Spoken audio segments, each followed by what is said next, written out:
Paris कैसे हैं आप सभी। तो आज हम लेकर आ चुके हैं 2007 में रिलीज हुई एक ताइवानीज म्यूजिकल रोमांटिक मूवी। इस मूवी के बारे में कहें तो अब क्या ही कहें यार, इसीलिए हम इसका कोई इंट्रोडक्शन नहीं देंगे क्योंकि ये एक सीक्रेट है, मतलब मूवी का नाम सीक्रेट है। तो एकदम रिलैक्स होकर देखिए इस कहानी को क्योंकि आप खुद इस कहानी का हिस्सा बनने जा रहे हैं। तो कहानी की शुरुआत में जायोन नाम के एक लड़के को दिखाते हैं जो कि बहुत ही अच्छा पियानो प्लेयर है दोस्तों। किसी ट्यून को सिर्फ एक बार सुन लेना तो बिना किसी गलती के पियानो को बढ़िया तरीके से बजा लेता है। तो वो एक नए स्कूल में दाखिल हुआ है आज, जिसमें उसके पापा टीचर हैं। वहाँ उसे स्कूल की सैर कराती है उसी की क्लास की एक लड़की जिसका नाम है क्विंसी। स्कूल कैंपस में एक बहुत पुरानी बिल्डिंग होती है और जब जायोन उसके बारे में पूछता है तो क्विंसी बताती है ये 100 साल से भी ज्यादा पुरानी बिल्डिंग है और हमारे ग्रेजुएशन के दिन ही इसको तोड़वाया जाएगा। स्कूल का कोना कोना जायोन को दिखाने के बाद क्विंसी वहां से चली जाती है। जायोन उसको थैंक करता है और उसके जाने के बाद वो उस पुरानी बिल्डिंग के अंदर जाता है दोस्तों। तब पियानो का म्यूजिक बजता है। अब उस आवाज को फॉलो करते हुए जायोन एक कमरे में पहुंचता है जहाँ एक लड़की शेल्फ में बुक्स अरेंज कर रही होती है। जायोन पूछता है कि मुझे यहाँ से पियानो की आवाज आई, क्या आप ही बजा रही थी?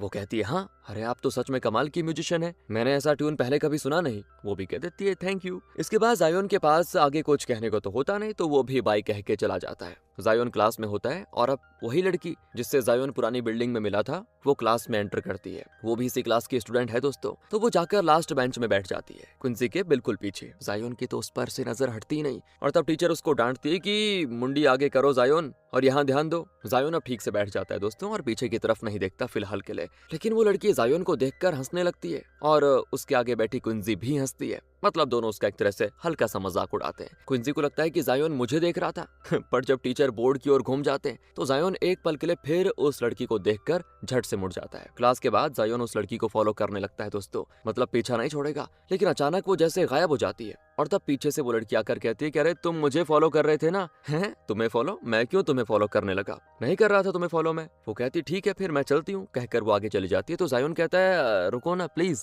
मैं पकड़ा गया हूँ यार। हाँ मैं तुम्हें फॉलो कर रहा था। वो पता है मेरे दिमाग में वही ट्यून चल रहा था जो तुमने पियानो पे बजाया, उस ट्यून के बारे में कुछ बताओ ना। तो वो लड़की जायोन के कान में धीरे से कहती है वो एक सीक्रेट है और ये कहकर वो जल्दी से चली जाती है। जायोन कहता है 1 मिनट रुको तो प्लीज, कम से कम अपना नाम तो बताती जाओ। लेकिन वो बिना जवाब दिए निकल जाती है। लेकिन वहाँ पे खड़ी क्विंसी मुड़कर देखती है और उसे लगता है कि जायोन मुझसे पूछ रहा है नाम। वो कहती है मेरा नाम क्विंसी है, मैं तो तुम्हें पहले भी बता चुकी हूँ। इतने में टीचर आकर जायोन को डांटती है कि बेटा ये स्कूल है, यहाँ पढ़ाई पे ध्यान दो, ये लड़कियों को तंग मत करो। और तभी दोस्तों बारिश होने लगती है। स्कूल के बाद वो लड़की बाहर जाती है लेकिन क्योंकि उसके पास छाता नहीं है तो वो एक पेड़ के नीचे खड़ी हो जाती है। और तब वहाँ पे जायोन अपनी साइकिल में आता है और उस लड़की को देखकर रुक जाता है फिलहाल के लिए। फिर खुद भी साइकिल से उतरकर उसके पास खड़ा हो जाता है और कहता है अचानक ही बारिश हो गई ना, तुम्हारे पास तो छाता भी नहीं है, कम से कम एक साइकिल मिल जाता तो अच्छा रहता। अब इस पर वो लड़की हंसती है तो जायोन कहता है ओ सॉरी यार, मैं तो भूल ही गया था, मैं तो खुद साइकिल में आया।